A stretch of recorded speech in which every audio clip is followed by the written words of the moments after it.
Hola, antes del video dedicado a la batalla de Tannenberg de 1914, les presento este video rápido sobre las galeras de guerra, su armamento, su evolución y sus tácticas de combate, porque esos fueron los barcos que se enfrentaron en las batallas de Salamina y Artemisio. Y entremos en materia.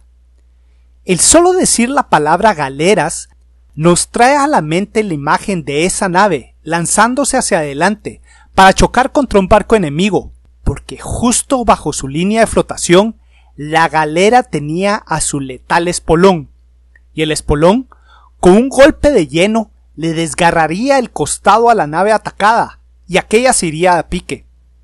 Pero algo que muchas veces se olvida es que el espolón no era la única arma de una galera. De hecho, para entender cuál era la otra arma de esa nave, hemos de retroceder en el tiempo, porque las galeras fueron la evolución de las pequeñas canoas y piraguas de la antigüedad. Inicialmente esas pequeñas naves solo eran impulsadas por remos, pero con el tiempo crecieron en tamaño y se les agregó una vela, y cuando se les agregaron velas y crecieron de tamaño, las pequeñas canoas pasaron a ser las galeras que hoy conocemos. Naves que eran impulsadas alternativamente por remos o por sus velas, pero los remeros siempre serían su medio de propulsión principal. Las galeras habían arribado a la historia, y más allá de ser naves de transporte, también se les usó para la guerra, y para el año 2000 a.C., el rey Minos de Creta reunió una flota de galeras para defender a sus islas contra ataques de piratas. Y con esa flota se sabe que invadió varias islas en el mar Egeo, pero no se tiene dato alguno de batallas navales. De hecho, pasarían cerca de 1000 años para que ocurriera la primera batalla naval conocida en la historia, y esta sucedió en el siglo XII a.C., en el año 1180 a.C., cuando una flota de galeras del faraón Ramses III sorprendió y atacó en sus atracaderos a la nutrida flota invasora de los pueblos del mar. En esa ocasión, las galeras del faraón se lanzaron al ataque, y primero, quienes estaban equipados con arcos y jabalinas lanzaron sus proyectiles contra sus enemigos, y luego, cuando las galeras chocaban, la infantería pesada, equipada con mazas, lanzas y hachas, se lanzaba a efectuar las operaciones de abordaje. Lo importante que hemos de reconocer es que en esos días las galeras no tenían al espolón. Entonces, el combate se decidía con las acciones de abordaje. En ese momento, las galeras eran naves de asalto, donde los guerreros de cada barco eran el arma principal.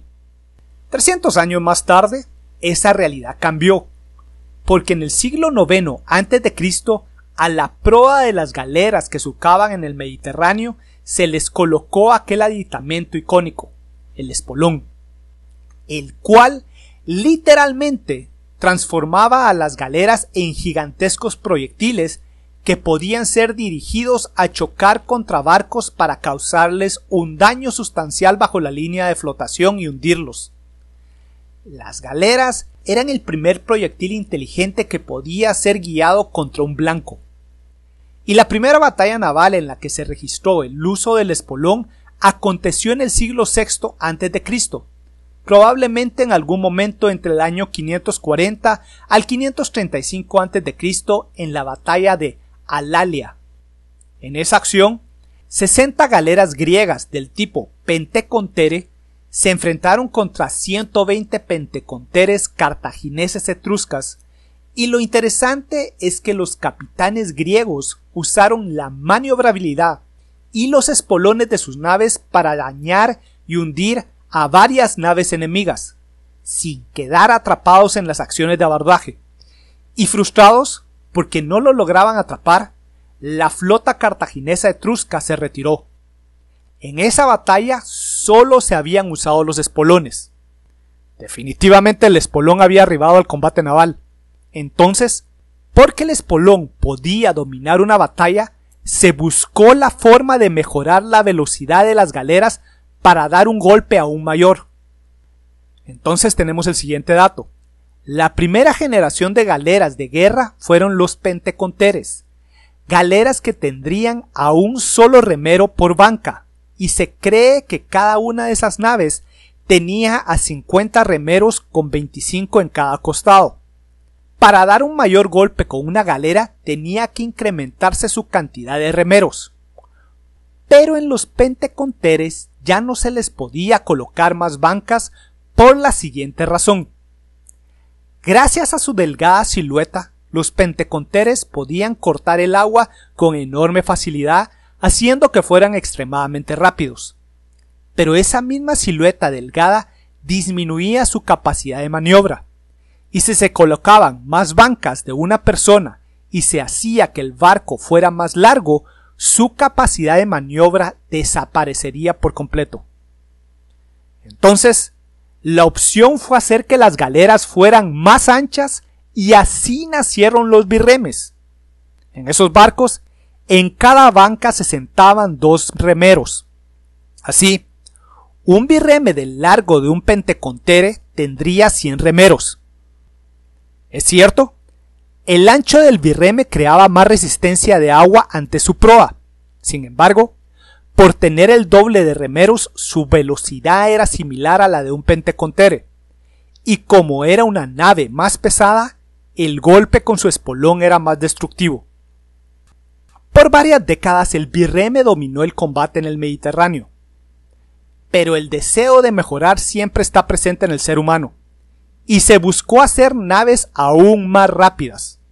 Por un tiempo, con las limitaciones de las técnicas de construcción del siglo V a.C., ya no se pudo ni incrementar el largo ni el ancho de las naves. Pero el ingenio humano es increíble.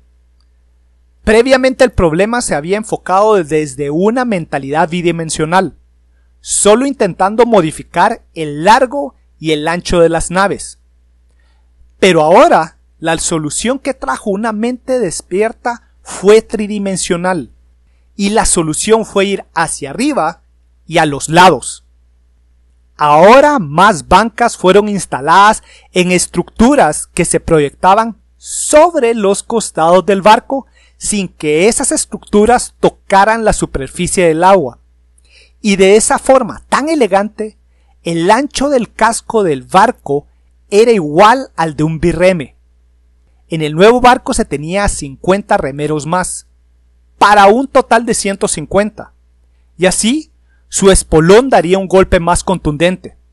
Pero eso no es todo, porque en todas las galeras nunca se retiró al elemento de infantería. Los infantes siempre estaban presentes, y en cada trireme que peleó en Salamina y Artemisio, ya fuera de la flota griega o de la flota persa, se cree que cada nave tenía 200 individuos, 150 remeros, más 10 marineros que operaban a la única vela y realizaban otras funciones, y 40 infantes, quienes efectuarían operaciones de abordaje.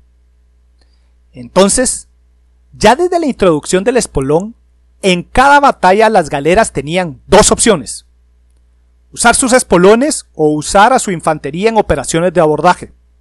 Y como las flotas del siglo V a.C. ya podían tener cientos de galeras, para que éstas no fueran un simple amasijo de naves que se obstruyeran el paso unas a las otras, sus capitanes y almirantes ya estaban entrenados y sus flotas ya estaban organizadas para realizar complejas maniobras en conjunto.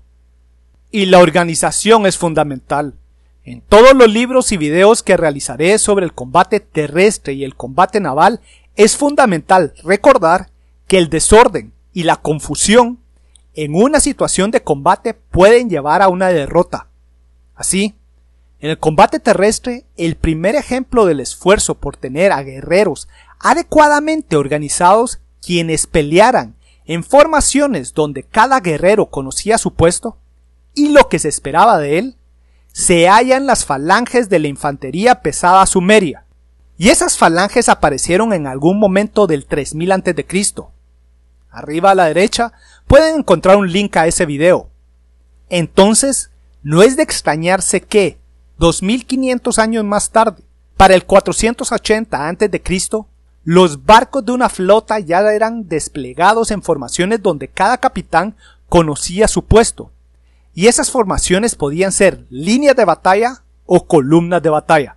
Usando líneas de batalla, si se tenía una flota más numerosa, la táctica usual era expander y extender las líneas más allá de los costados de la flota enemiga.